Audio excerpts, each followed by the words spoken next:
Bien, mis amigos, hoy es 9 de noviembre del año 2010 y me encuentro con ustedes para tratar de organizar el entendimiento sobre el origen del ego en esta tercera secuencia al respecto. En realidad, esta secuencia es de los temas de la sabiduría del conocimiento gnóstico, es decir, de la divina gnosis, del conocimiento trascendental del ser. Y yo voy a traerla como un tema que se llama concretamente la digestión de las impresiones.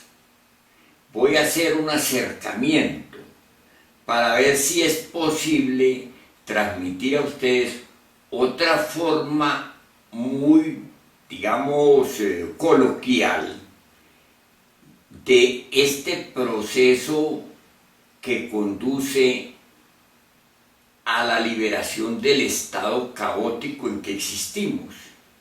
Y podemos partir naturalmente a lo propuesto en el rayo de la creación, o sea, al hombre psicológico. Y del hombre psicológico, del hombre propiamente, al hijo del hombre, como es la propuesta de esa doctrina grandiosa del Avatar Samael Aun Weor, de llegar a la directa, a la doctrina de la directa, a la doctrina que conduce a la liberación, que es la misma doctrina de los grandes guías de la humanidad, más cercano y más íntimo a nosotros, como es la doctrina de nuestro Señor Jesús el Cristo, que vino a abrir la puerta y a enseñar los pasos del estado Cristo, del estado cristificante en el individuo iniciado, para que sea salvado, para que sea liberado. ¿Liberado de qué? De este estado que arrastramos desde el reino mineral hasta nuestra condición, a la situación de el hombre propiamente, el hombre terrenal, el hombre celestial y el Hijo del Hombre. Pero antes de eso, quiero hacer una idea, digamos, relativa, una idea que nos ponga en un terreno de mejor apreciación de la cosa, porque transmitir un contenido es bien difícil.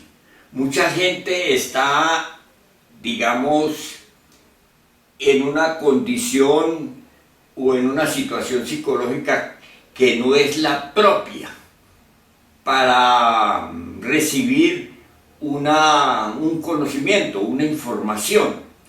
O mucha gente está en otra onda, como dicen, o no tiene la dedicación o el interés o el entusiasmo necesario, de donde resulta muy difícil transmitir procesos concretos y sobre todo procesos que van de lo conocido a lo desconocido, porque nosotros siempre funcionamos de lo conocido a lo conocido, es decir, dentro de las leyes de la mecánica de la naturaleza.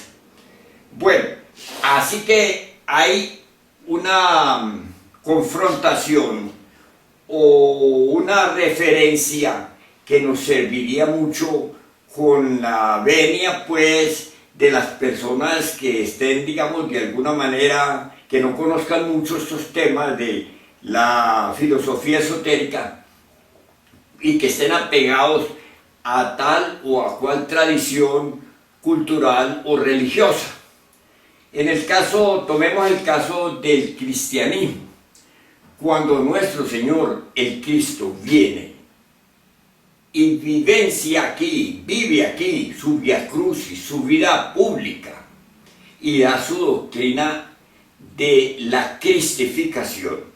Y dice incluso: no abriré mi boca sino en parábolas, para que el que tenga entendimiento entienda. Pero ya al final de la humanidad muchas cosas se declaran, y esa es justamente una de las funciones apocalípticas, la develación, ¿verdad? Así que si tomamos nosotros la doctrina puramente cristiana, la que entrega nuestro Señor el Cristo, la que entrega el Buda, Krishna, etc., pero acá cercano nuestro Señor el Cristo, nos entrega una doctrina del proceso que conduce al estado Cristo. Eso pues son palabras ya mayores, ¿no? Y para poder marchar, para poder funcionar en ese posible desarrollo humano, hay que partir hacia el hombre y del hombre al Hijo del Hombre. Y ese hecho concreto, es un hecho que está enmarcado en tres principios fundamentales expresados por él mismo en su Via Crucis, en su doctrina. Y dice, a alguien que le pregunta, dice, niégate a ti mismo. Negarse a sí mismo es, digamos, un contenido extraordinariamente universal. Negarse a uno mismo. Uno es un microcosmos en desarrollo. Y en ese microcosmos hay, bueno, un universo. De modo que negarse a uno mismo sería desaparecer, francamente. Si uno valora, si uno pesa, si uno mide con prudencia lo que significa negarse a uno mismo, pues eso es casi imposible, desaparece uno. Sin embargo, esa es la premisa, o ese es, digamos, el axioma, ese es el principio, negarse a sí mismo. Niégate a ti mismo. Toma tu cruz a cuesta todos los días. Y la humanidad, incluso los filósofos, incluso los científicos, los teólogos, los tratadistas, no han podido recibir completamente el entendimiento de que la cruz, ¿qué es la cruz? La cruz es el principio de vida. Si no se cruzan fuerzas positivas y fuerzas negativas, un medio propicio, no hay manifestación de vida. Y entonces en el drama del hombre al estado Cristo y hacia el hombre se requiere de la cruz. Y la cruz no son dos palos montados uno sobre otro al hombro o a la espalda o arrastrado. Esa es la alegoría de la cruz. La alegoría respetable, respetuosa y cósmica. La cruz es la unión del Lingam Yoni entre un hombre y una mujer en matrimonio perfecto. Un hombre y una mujer en matrimonio perfecto. Esa es la cruz. De ahí sale la vida, la manifestación de la vida. Claro está que si se procesa en el estado, digamos, animal, en el estado irracional, sale una reproducción de la especie, pero si se procesa conforme a conocimiento superior, a lo iniciático, a lo esotérico, a lo que estuvo oculto siempre hasta que vino esta época de nuestro avatar Samael Aumbeor, que devela y declara y demuestra, quiero subrayar esto, física y psicológicamente, que es a través de la cruz como se logra despertar el fuego sagrado de Kundalini y alcanzar el nacimiento del hombre y el nacimiento del Hijo del Hombre. Esa cruz es, miren los símbolos, la cruz misma, la cruz fálica, la cruz, el Lingam Yoni, el altar de la mujer y el oficiante, el sacerdote, el hombre, falo útero. Es decir, hablamos claro, estamos en tiempo de cierre de la humanidad. Las mujeres ahora andan desnudas y los hombres también, pues en un derroche de lujuria y de exhibicionismo y de sadismo, digamos, porque no tienen el temple para ser puros.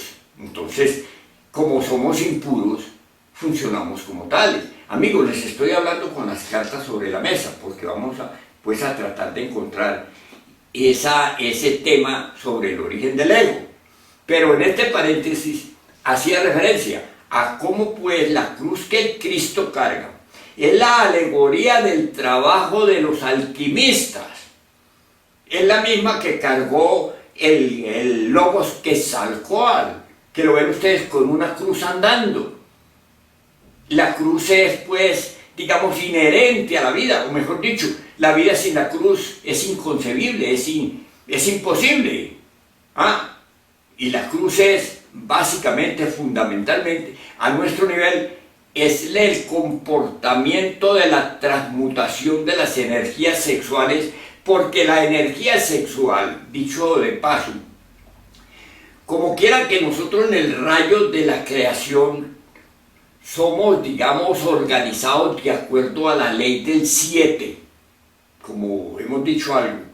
La ley del 7 está contenida en nosotros, o nosotros contenidos en la ley del 7. Nosotros estamos contenidos en la ley del 3 y la ley del 7. La ley del 3 es la que crea la vida, y la ley del 7 la que la organiza, la que la entrega, la que la saca pues a manifestación en sí. Dentro de la ley del 7, nosotros somos la sexta escala del rayo de la creación, y dentro de nosotros, como una creación, como un microcosmos a desarrollarse, tiene todas las posibilidades cósmicas. De modo que lo que no encontremos aquí dentro de nosotros, lo que no descubramos dentro de nosotros, lo que no establezcamos dentro de nosotros, pues eso es perder tiempo. Por eso allá en Grecia, en la antigüedad, se decía, ipse te un, conócete a ti mismo y conocerás al universo y a los dioses. Pero bueno, para no distanciarnos del tema, de modo que la cruz, el cruce de un hombre, no cualquier degenerado, un hombre equilibrado, un hombre capaz, un hombre dispuesto a renunciar a sí mismo y a buscar al hombre en sí y al Hijo del Hombre, pues si una mujer en las mismas condiciones, en la misma igualdad, en el mismo nivel, en la misma disponibilidad, pues encenderán el fuego sagrado de acuerdo a procesos y méritos que nosotros entregamos y garantizamos que se dan, porque eso es natural en la naturaleza. Perdonen como el pleonasmo ahí. Eso es evidente en la naturaleza. Eso es procesional en la naturaleza. Ese es el proceso que conduce a que esa escala de 7, que está en la energía sexual,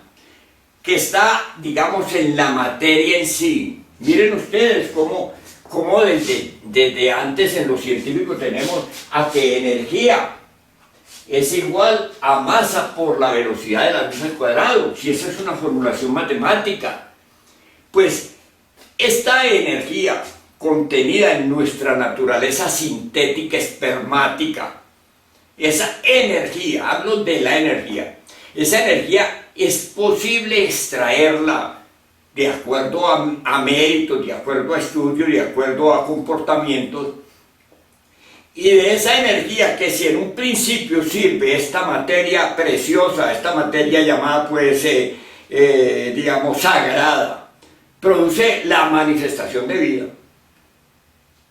En otra escala esa materia, en otra escala, porque nosotros somos séptuples, obedecemos a la ley del 7. Esta materia también tiene en principio 7 escalas, porque su naturaleza, su contenido está contenido en la ley del 7. Una escala siguiente de esas, pues procesándose esa escala, vamos a obtener la energía creadora, y de esa energía vamos a sacar el fuego llamado de Kundalini o de Pentecostés, el fuego sagrado. Y ese fuego sagrado va a ser creaciones que son correspondientes pues al estado humano, al hombre, al Hijo del Hombre, etc. Ese es el proceso del conocimiento superior. Ahora, pero anoto eso porque ese sería el segundo factor. Niégate a ti mismo, toma tu cruz a cuestas todos los días. Eso es del Cristo. Y sígueme. Es decir, sacrifícate por la humanidad. Entrega a la humanidad el conocimiento que conduce al estado hombre para salir de este estado bestial, animal en que existimos, en que vivimos y morimos, sin esperanza. Bueno, esos mismos tres principios, en esta época, en este momento, esas mismas tres leyes, llamados pues popularmente principios, son dados en nuestra cultura, en esta cultura de lo iniciático, como la muerte del ego. Se llama la muerte. ¿Muerte qué? Muerte del ego, de la naturaleza perversa que en nosotros está establecida y que ha desarrollado este mundo actual en el cual existimos. Este mundo de guerra, de dolor, de miseria, de hambre, de enfermedad, de ignorancia, de tristeza, de tortura, de muerte. Pero obsérvenlo bien, mis amigos, ustedes que están, digamos, en estos temas, ustedes que buscan, digamos, un medio, una expresión que pueda llevársele a alguien un remedio. No es llevarle una medicina ni llevarle un mercado, es llevarle el proceso de un conocimiento que lo saque del estado en que estamos. Bueno, dice muerte. ¿Muerte qué? Al ego. Nacimiento o nacimiento segundo o nacimiento alquímico. El nacimiento, el trabajo con las energías sexuales para alcanzar el nacimiento. Porque solo de la energía sexual se logran los nacimientos. Vean ustedes en San Juan 3, cojan la Biblia, pues que todo el mundo la Biblia la respeta, porque la Biblia es un libro sagrado cíclico. ¿Y qué dice en San Juan 3? Allí Nicodemo va a Jesús, y Jesús le dice claramente que si el que no nace de nuevo no entra al reino de los cielos, y entiende perfectamente Nicodemo que es, digamos, un principal entre los judíos, entiende y dice, ¿cómo es posible que yo siendo viejo vuelva y me meta en el vientre de mi madre? O sea que entendió que era un proceso absolutamente sexual, el trabajo del nacimiento. Entonces tenemos muerte del ego, de los agregados psicológicos, de nuestra naturaleza pervertida, fundamentada y establecida en los 7 pecados capitales. Nacimiento del trabajo alquímico. Y sacrificio por la humanidad. Ese sacrificio es el mismo niégate del Cristo. Miren ustedes que son los mismos 3 leyes o los mismos 3 principios. Y todos los grandes guías de la humanidad que buscaron la pureza. La pureza. Buscaron la renunciación al mundo, sin salirse del mundo. Claro está, todo en su época. Porque aquí vivimos, aquí existimos. Aquí es donde tenemos que superar el ambiente donde estamos, no revestidos, ni escondidos, ni por allá de cartujos, digamos, de gente meditando, o haciendo runas, o haciendo prácticas. No, eso es con el trabajo en los 3 factores de la revolución de la conciencia. Esto es, digamos, la última cultura que recibe la humanidad antes de que perezcamos en el cierre en que nos encontramos a la fecha. Bueno, mis amigos, entonces ponía una comparación, decía, miren ustedes pues cómo del cristianismo puro salió, digamos, la impostura, esa impostura espantosa de la cultura occidental, comandada, dirigida y manejada e impuesta a sangre y fuego, vida y muerte, por la fatal Iglesia Católica, Apostólica y Romana, que es la madre de toda esa cantidad de sectas, escuelas, iglesias que se formaron de la cultura occidental. Aquí en el principio, hace mucho tiempo, aquí todo era fundamentado y dirigido y manejado por los órdenes tenebrosos de la cultura occidental de la Iglesia Católica, Apostólica y Romana. Es que estamos estudiando y destapando el podridero en que nos hemos desarrollado para poder saber qué es lo que nos afecta y qué es lo que nos sobra, qué es lo que tenemos que quitar, ¿Qué es lo que tenemos que despejar de nosotros? No es que yo la esté señalando, no. Yo me crié pues en esa cultura. Afortunadamente a tiempo me retiré. Afortunadamente a tiempo me fue permitido ver. Entonces, ¿qué es lo que veo? Que esa cultura es tenebrosa 100%. Es una cultura protagónica de impostores. Y sin embargo la gente cree honestamente que ese es el cristianismo. Eso de cristianismo no tiene nada, ni el nombre, porque se llama Iglesia Católica, Apostólica y Romana. Ni el nombre de cristiano lo llevan siquiera, no faltará más. Sin embargo, ellos se creen. Ellos proponen que ellos son los representantes de Dios. Dios no tiene representantes. Dios, es lo que siempre fue y lo que siempre será. No necesita representantes de nada. Dios produce la vida. Y en cada manifestación de vida, en una hierba, en un árbol, en una piedra, en un animal, en un hombre, está ese principio que produce la vida.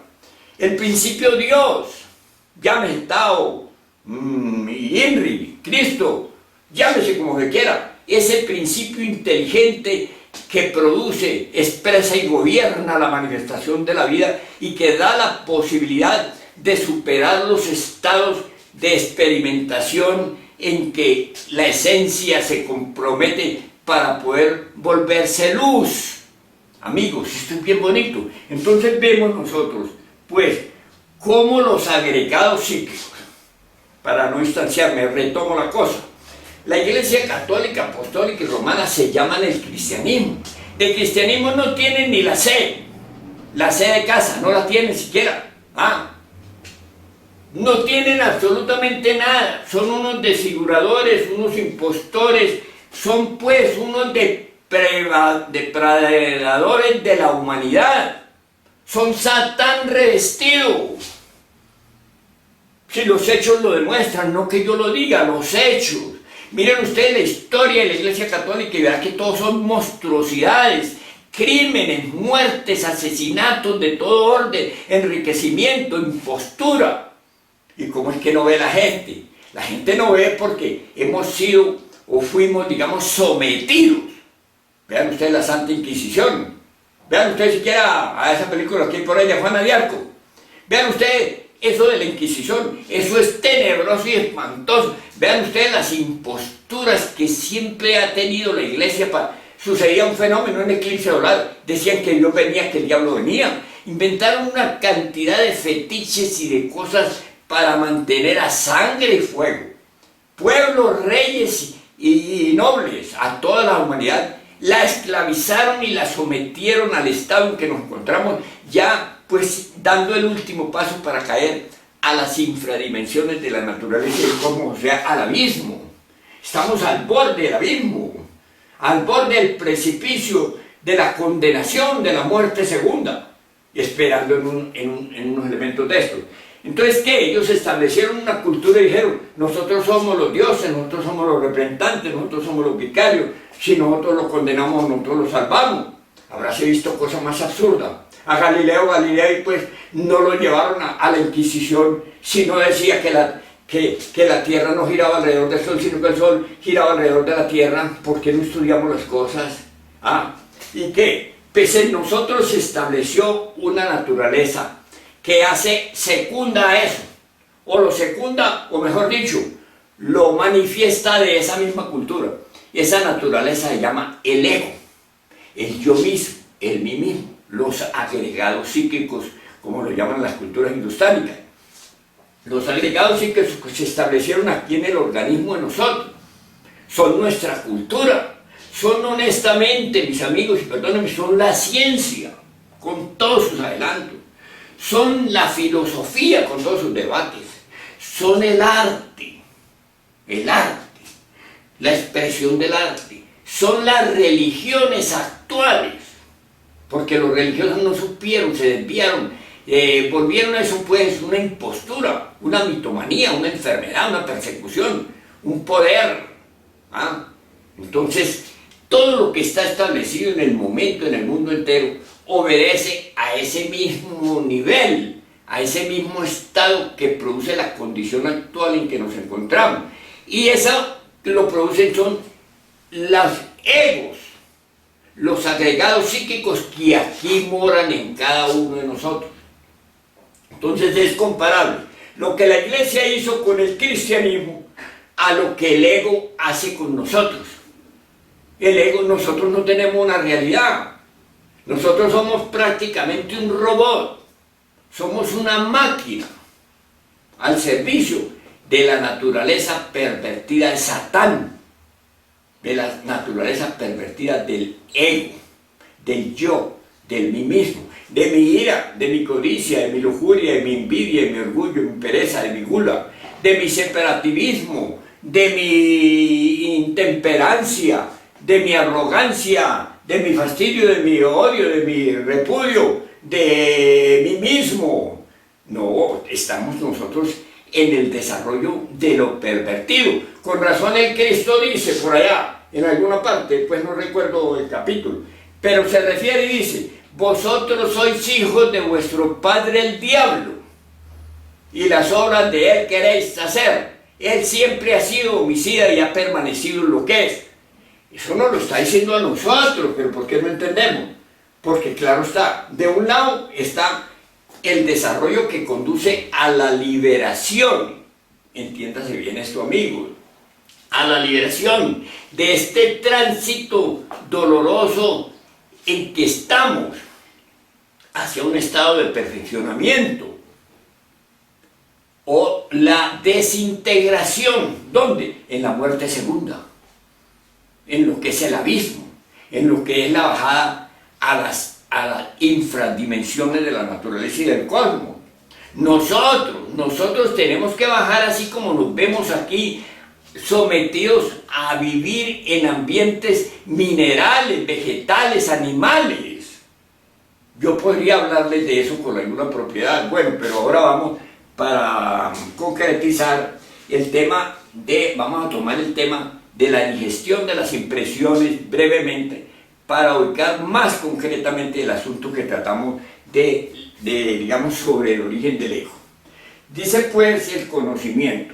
Ya hicimos la confrontación ahí para darnos una idea. O me parece a mí que me están entendiendo, ¿verdad? Y si no, pues, bueno, ustedes tienen de todas maneras las puertas abiertas para contradecir, para contraponer, para pedir, para preguntar. Pues, tienen todo. Si en mi página yo tengo la puerta abierta. Si ustedes no comparten, si ustedes no debaten, si ustedes no tienen inquietudes, pues bueno, yo cumplo mi parte, ¿cierto? Yo cumplo mi parte con mucho gusto, con mucha dedicación, con mucho esfuerzo. Pero si ustedes no lo reciben, bueno, pues se cumple la ley, ¿cierto?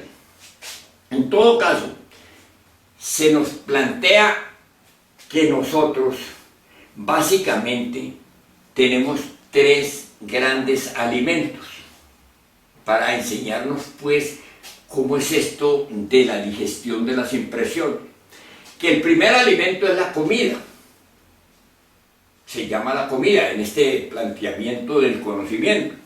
Entonces nosotros tomamos el alimento, cualquier alimento, pongamos una manzana, ¿va? Nosotros vemos una manzana y nos provoca una manzana, es decir, recibimos la impresión gustativa, olfativa, de alguna manera, de la necesidad como de comernos una manzana, ¿verdad? Y tomamos una manzana nosotros y vamos a comérnosla, o la comida cotidiana. Entonces, ese alimento va a llegar por unos medios de transformación de los alimentos, porque todo en la naturaleza es transformación. No hay algo que no sea transformación, todo es transformación, ¿cierto? Ahora, en nosotros se suceden las impresiones del deseo de comernos esa manzana, y empezamos nosotros pues la masticación, el bolo, etcétera, en el proceso de la transformación de ese alimento o de esa comida, de ese plato, que va a entrar por la boca. Entonces tenemos que la boca misma, el aparato todo digestivo, el estómago, los intestinos, son los aparatos que van a dar la transformación de ese alimento. En el estómago lo van a someter a la digestión, va a ser bombardeado por el sistema gástrico y va a empezar ese proceso de transformación de esa manzana, de esa pera, de ese alimento en proteínas, en vitaminas. Va a extraer de ese alimento las partes vitales que allí hay y las va pues a convertir, las va a llevar a nuestro torrente sanguíneo, y nuestro torrente las va a llevar pues a todo el sistema orgánico, a alimentar nuestra vida. O sea que se da la transformación del alimento, de lo que sea, la transformación, y se da a través de las impresiones. Si el estómago no se impresiona con ese alimento, el alimento produce una indigestión, y puede costarme pues un envenenamiento, y morir, ¿verdad? ¿Por qué? Porque no fue impresionado el sistema que debe transformar ese alimento en proteínas, o sacarle las proteínas, las vitaminas, los valores vivenciales, todos sus valores, y llevarlos para que nosotros se vuelvan sangre, músculos, nervios, se vuelvan capacidad, se vuelvan fuego. Y por último, todo eso va en síntesis, va a producir la energía sexual, el esperma, el principio de la posibilidad de la continuidad o de la posibilidad de trascender el estado. Es lindo, es extraordinario. Ustedes lo van a tomar pues como el alimento número uno, así como lo estudiamos. El alimento número uno llega a mí por la boca, llega al estómago y los intestinos, y sufre el proceso de transformación, o sea, de digestión, ¿cierto? Si no hay digestión, hay indigestión. Si no hay digestión, no hay nutrición. ¿Ve? No hay vida. Yo quiero que ustedes, por favor, me entiendan lo que estoy diciendo de una manera elemental. Lo que como entra al estómago, entra por la boca, que es un órgano de transformación. El estómago, un órgano de transformación. Los intestinos, órganos de transformación. Transformación de esos alimentos en vida. Va a extraer de ahí la vida. Y esa vida se va a expresar como órganos, como sangre, como nervios, como músculos, como vida, ¿cierto? Como vida. Y va a producir en nosotros los elementos constitutivos de la naturaleza, ¿verdad? Ese se llama el primer alimento. Destacamos ahí la transformación, destacamos ahí la digestión.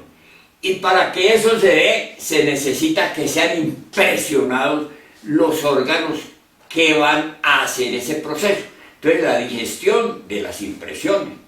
Ahora, una persona puede perfectamente sin este alimento dejar pasar sin comer 10 días, 8 días, 20 días. Hay gente que dura mucho tiempo aún sin comer, con agua o tal vez sin comer. Digamos, nos ponen como ejemplo a Gandhi, Mahatma Gandhi, el gran Mahatma Gandhi, la gran alma de allá de la India, que llegó a pasar pues meses sin comer, eso lo pueden ver ustedes, constatar ustedes simplemente en los medios.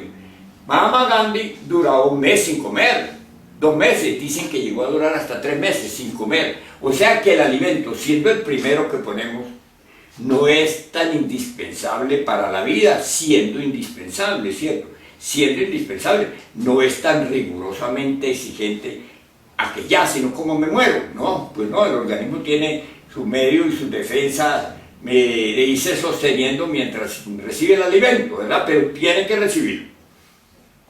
Después de este alimento, hay un segundo alimento en el estudio. Ese segundo alimento se refiere al aire que respiramos. El aire, nosotros no podemos vivir sin inspirar y expirar, no podemos vivir sin respirar. Es el sístole y diástole, es el flujo y reflujo, es la vida entrando y saliendo, la vida entrando y saliendo. Tomamos la vida y sacamos lo que hemos ya quemado, lo que hemos consumido, ¿cierto? Miremoslo de una manera así como a niños, como tangible, como para que se entienda, como si estuviéramos ahí nada más pues que tocando las cosas. Nosotros tomamos el aire entra por nuestras ventanas de la nariz a los pulmones, y ese aire trae oxígeno, hidrógeno, nitrógeno, etc.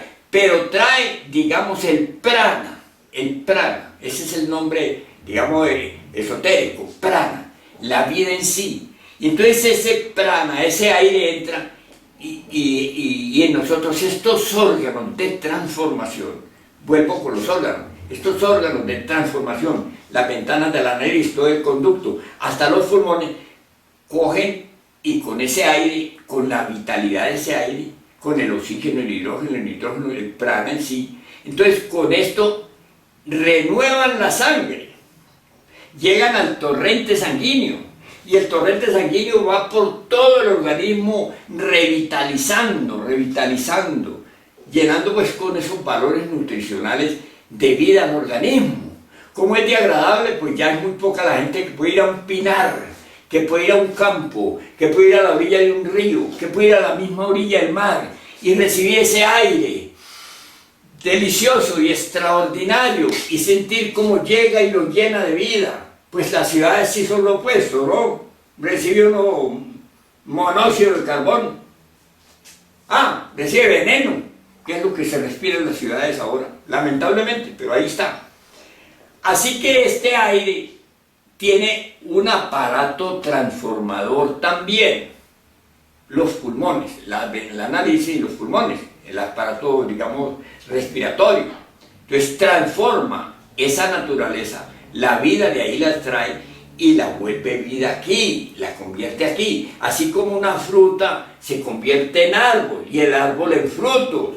Así mismo aquí también la vida viene y se convierte en células, en órganos, en vida. Hay una transformación. Luego allí vemos que hay un aparato, unos órganos que se encargan de digerir ese alimento que entró al organismo. Entonces hay la transformación del aire en vida, en integración vital, en sangre, ¿cierto? La transformación, hacia que está la transformación. Está también, ¿qué? La digestión de ese aire. ¿Por qué se pudo digerir ese aire?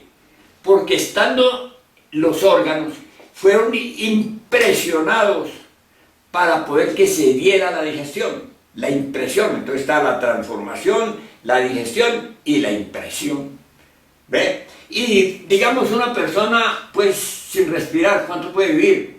Pues minutos, ¿cierto? Una persona común y corriente podrá vivir 1 minuto, 2 minutos, 3 minutos máximo. Una persona no puede vivir sin aire. Mientras sin comida puede vivir 1 mes, 2 meses. Sin aire no puede vivir escasamente 2, 3 minutos. Tal vez 4, y eso que arriesga hasta que le dé cualquier infarto, cualquier cosa rara. Minutos. O sea que el aire resulta siendo más importante que la comida. Y lo más grave del aire es que lo que respiramos ahora es monóxido de carbón, es veneno. Pues lo que comemos todo está envenenado también, con los químicos, con los procesos de mantenimiento de fumigaciones, con las aguas, con las lluvias ácidas. Está envenenado todo, mis amigos. Vivimos como milagrosamente. Miren ustedes. Y el aire, pues que apenas uno puede durar minutos, envenenado también. Qué prodigio es siquiera existir, siquiera estar aquí conversando con ustedes. Entonces el aire también pues viene a ser un elemento más importante que la comida. Porque uno sin comer, pues a la postre, puede ir tomando agüita, puede aguantarse 8 días hasta que llegue a alguna parte. Y gente que dura 1 mes, 2 meses. Pero sin aire, no, sin aire se muere a los 3 minutos, a los 2 minutos, a los 4 minutos cada vez. O sea que el aire es más importante, ¿verdad? El aire es más importante que la comida. Sin embargo, de eso no se habla, de la contaminación del aire. Pero aparte de la comida y aparte del aire, hay otro alimento. Y este alimento es más importante que los 2 anteriores. Y son las impresiones. ¿Quién va a creer que las impresiones son un alimento indispensable a la vida? No se puede vivir ni 1 minuto ni 1 segundo sin las impresiones. Oiga, ni 1 segundo sin las impresiones. O sea que el alimento fundamental de este organismo que propone el Estado humano son las impresiones. ¿Cómo así que las impresiones? Pues muy sencillo. Las impresiones que uno recibe constituyen la vida de uno. Todo uno lo impresiona y todas las impresiones llegan a la mente. Todas. Todo lo que sucede lo impresiona a uno, todo. Y lo impresiona incluso la digestión de los alimentos. Porque si no se impresiona las vías digestivas, no hay la digestión, hay una intoxicación, hay un veneno, un envenenamiento del organismo. Tiene que haber algo que impresione a los órganos digestivos. Tiene que haber algo que impresione a los órganos digestivos del aire, transformadores del aire, como las ventanas de la nariz, como los pulmones. Si no hay impresiones, entonces no se procesa la digestión. Miren ustedes que estoy tratando de una manera, digamos, tal vez muy cruel, de mostrarles a ustedes enfáticamente dónde están las cosas, porque uno a la ligera no lo ve, ni piensa en eso. Uno es comiendo y pensando en el carro, comiendo y pensando en el baile, comiendo y pensando como llenando gasolina un carro. No, amigos, pero ¿cómo puede ser eso? Y uno es respirando y respira lo que sea, huele bien, huele mal, pero no le importa. No le importa, miren, obsérvenlo por ustedes mismos. Uno anda completamente desatento. Uno no anda, digamos, uno no hace nada por la vida, nada. Uno vive ahí como un robot, como una máquina que produce y consume. Qué lamentable, qué triste. Sabiendo que aquí hay posibilidades infinitas. Amigos, ¿ustedes me entienden qué quiero decir infinitas? Infinitas es que están todas las posibilidades inimaginables aquí. ¿Pero cuándo? Cuando nos quitemos esta naturaleza pervertida que se llama el ego, el yo, el mí mismo, los agregados psíquicos de los cuales estamos hablando. Ahora bien, vienen pues estas impresiones. Todo lo que existe, todo lo que llega a mí, todo lo que pasa en mí, todo lo interno, lo externo, la alegría, la tristeza, el llanto, el baile, la pobreza, la riqueza, la enfermedad, la riña, el debate, las armas, el documento, todo lo que a mí llega son impresiones. Y esas impresiones en mí llegan a la mente. Y llegan directo a la mente y allá no hay quien las transforme. ¿Quién las transforme? Nos cuenta la sabiduría, por ejemplo, que una de las cosas que más lo afectan a uno es que uno haga una habladuría, que hagan un chisme, que a uno le ofendan el amor propio que se dice, que eso pues es un agravio, que uno no perdona eso. Entonces, si uno mira bien la cultura que tenemos, vuelvo al terreno, si mira bien la cultura que tenemos, ¿cuál es la cultura? La cultura de la herencia, la cultura que traemos nosotros de las existencias pasadas, la cultura de nuestro origen. Ahora, viene el mundo de las impresiones a nosotros, y ese mundo de las impresiones viene a caer aquí en los 7 antítesis del rayo de la creación. ¿Cuáles son las 7 antítesis del rayo de la creación? Vuelvo a repetirla. Son esos universos de energía pervertida, esos universos de fuerzas tenebrosas, universos, amigos, de la ira, de la codicia, de la lujuria, de la envidia, del orgullo, de la pereza, de la gula. Básicamente son 7 grandes. Mírenlo acá, yo quiero. Esta es la hidra de Lerna. Miren, tiene 7 cabezas. Miren las 7 cabezas, vea. Tiene 7 cabezas. 1, 2, 3, 4, 5, 6 y 7. Las 7. Miren acá tenemos, digamos, una alegoría muy bonita de Hércules. Hércules es el proceso cristificante. Y estando en ese proceso cristificante, él tiene que arrancarle, cortarle la cabeza a esta bestia. Y veanlo, aquí está cortándole la cabeza, vea. aquí en este Hércules, en la alegoría, muy positiva, cortándole, arrancando la cabeza a esta hidra de guerra. Esos son los 7 pecados capitales, amigos. No es simplemente una pintura, son fuerzas que cristalizaron en monstruos. Y esos monstruos se multiplican, son 7 y se multiplican por 7 y por 7 y por 7, etc. Y todo eso constituye en nosotros la naturaleza del ego. Entonces esa naturaleza en nosotros,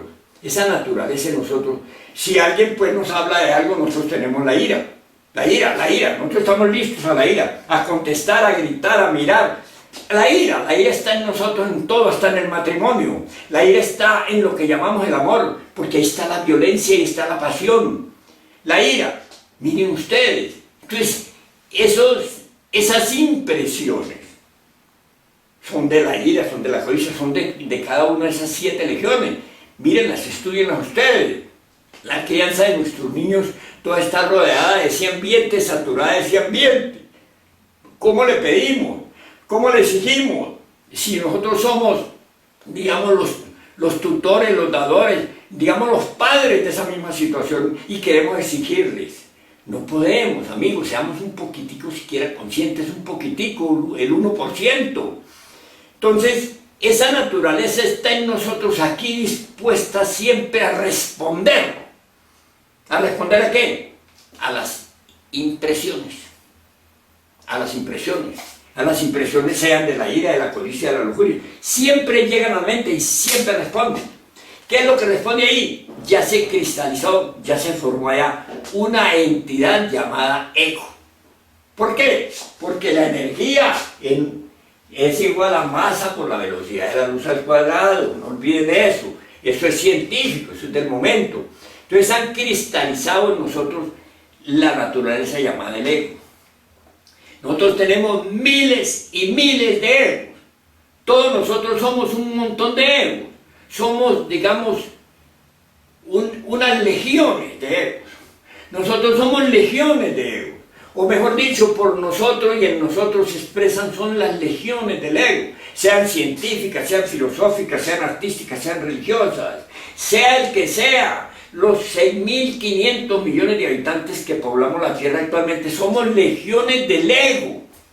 No tenemos una realidad concreta.Nosotros nacemos en el tiempo, nos reproducimos en el tiempo y perecemos en el tiempo, mis amigos. Pero hay que buscar llegar a ser, a llegar al ser. Porque el ser, cuando el ser se puede expresar aquí, es el ser. El ser es el ser y la razón del ser es el mismo ser. Dios es Dios y Dios es lo que fue, lo que es y lo que será. Pero eso no lo dejamos en nosotros establecer aquí porque nuestra cultura del ego no lo deja. Quiero que ustedes tengan la bondad de entenderme. Entonces vamos otra vez con las impresiones. Pues vengo yo todos los días creando más egos. No solo tengo los egos que traigo en mis existencias pasadas. Virgilio decía, ni aunque tuviéramos 1000 lenguas de hacer para hablar y paladar de acero, alcanzaríamos a enumerar cabalmente las legiones que tenemos entre nosotros. Eso lo dice Virgilio, el poeta de Mantua. Ni aunque tuviésemos paladar de acero y 1000 lenguas para hablar, podríamos enumerar cabalmente los defectos que tenemos aquí dentro. Los defectos que nosotros tenemos son incontables, mis amigos. Y están apoderados de este organismo precioso, de esta posibilidad infinita. Y nos limitaron aquí a nacer, crecer, reproducirse y morir. Amigos, eso no vale la pena. Sufrir por este mundo, por mantener este mundo. ¿Qué objeto tiene eso? ¿Qué razón tiene eso? Eso no tiene sentido. Las madres sufren con sus niños sin comida, sin alimentos, sin siquiera leche para darles de su pecho, sin siquiera un trapito para taparles la vergüenza, la pobreza, la miseria, la enfermedad. Miren cómo está el mundo. Amigos, miren cómo está el mundo. Y este es el mundo del ego, el mundo del cual dice el Cristo, mi reino no es de este mundo. Y dice, el que amare al mundo, a mí me aborrece. Y nosotros estamos enamorados de este mundo, estamos hipnotizados en este mundo, estamos fracasados, perdidos en este mundo. La gente crece aquí en su mundo social, en su mundo, digamos, de empresario, en su mundo de poderes, en su mundo de riqueza, y al otro día son muertos. Y el Cristo dice, ¿de qué le sirve al hombre granjearse todos los tesoros del mundo si pierde el alma? Y yo les estoy hablando a ustedes de cómo se va a cristalizar alma. Pero para poder entender eso tenemos que entender concretamente que el ego, el yo, el mí mismo, los agregados psíquicos son los que están aquí establecidos, y cómo tenemos que conocerlos y cómo tenemos que combatirlos y cómo tenemos que desintegrarlos de aquí a nosotros por medio del poder extraordinario de Devi Kundalini Shakti, de la reina que nos dio la vida y que está dispuesta a sacrificar, a acabar con esas legiones. Vuelvo y le digo, vean aquí a Hércules matando esas legiones por allá, ya en la parte de la parte oculta de la luna psicológica. Estos procesos son hermosos, siquiera por cultura, siquiera por conocimiento. Entonces este mundo de las impresiones, que todo es impresiones, todo. Mi mundo es impresiones. Este mundo de afuera apenas es la exteriorización de mi mundo de adentro. Amigos, tenemos mucho para estudiar. Entonces las impresiones no tienen quien las transforme. La comida tiene el estómago, tiene los intestinos. El aire tiene los pulmones. Pero las impresiones no hay quien las transforme. Estamos perdidos. Si no cambiamos las impresiones, no cambiamos nuestra vida. Es imposible cambiarla porque nuestra vida es una vida de impresiones que se establecieron como entidades psicológicas aquí dentro de mí, que me reclaman que haga esto, que haga aquello, que me reclaman que mi vida la avientan, que mi vida se la juegan, que mi vida no les importa, y mi vida es mi posibilidad infinita. Amigos, mi vida es la posibilidad infinita, aparte de la obligatoriedad de cooperar, de compartir con el que me da la vida, de retribuirle.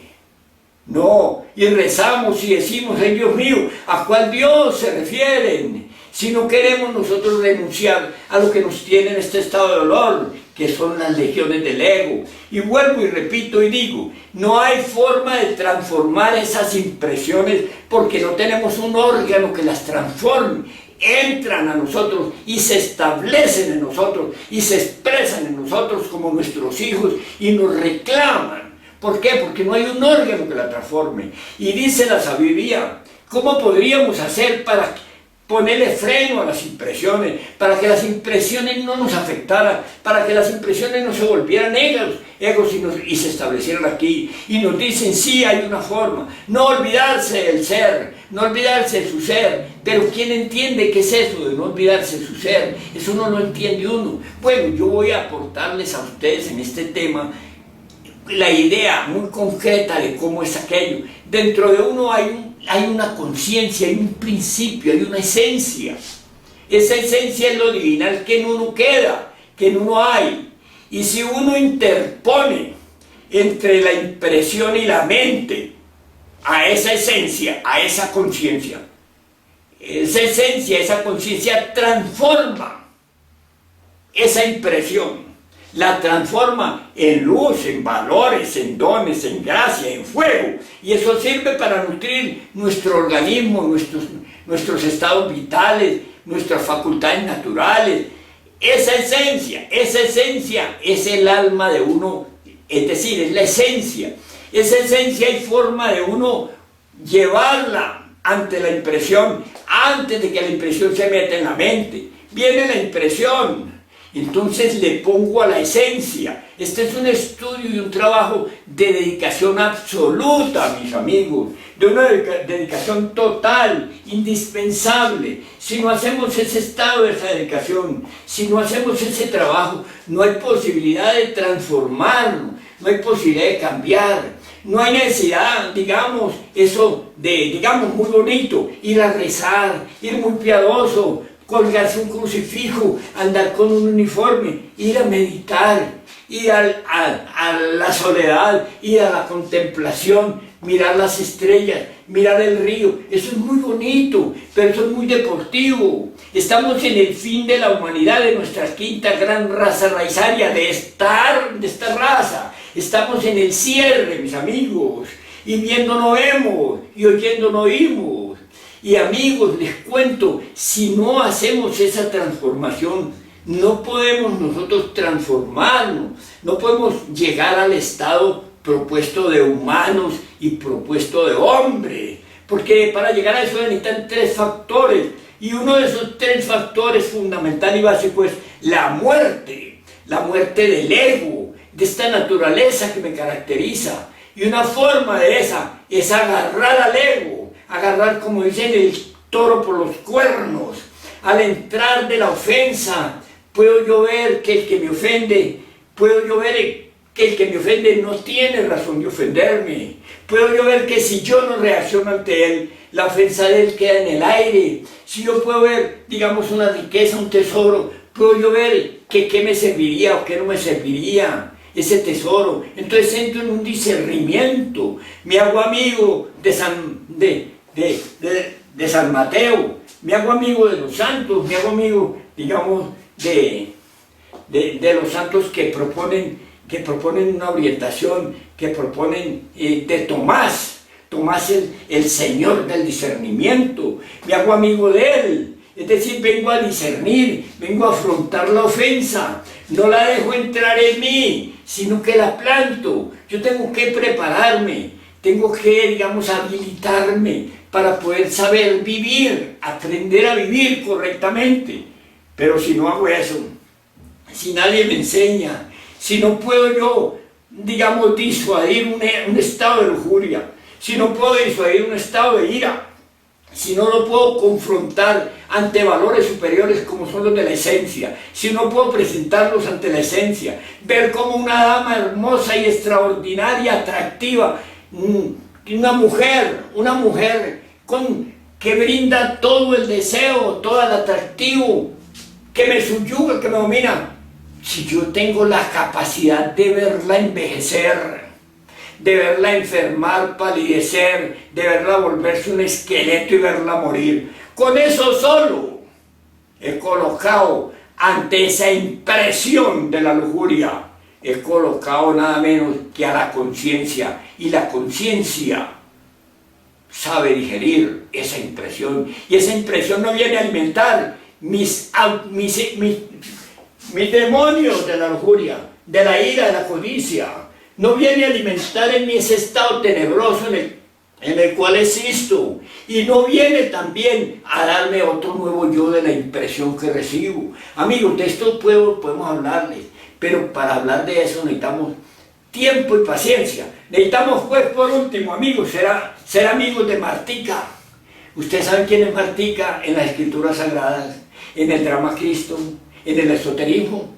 Martika no es Martika. Martika es ese don, esa gracia de la paciencia y la serenidad. Mis amigos, les dejo en este estado y les invito al estudio muy detenido de estos temas. Yo estoy siempre a su servicio, yo estoy siempre dispuesto. Escúchenme, por favor, estoy dispuesto a servirle, a compartir con ustedes, a compartir sencillamente, donde esté, aquí, por mis medios, por la página, por donde sea. Aquí estoy, esperándolos. Hasta pronto, mis amigos.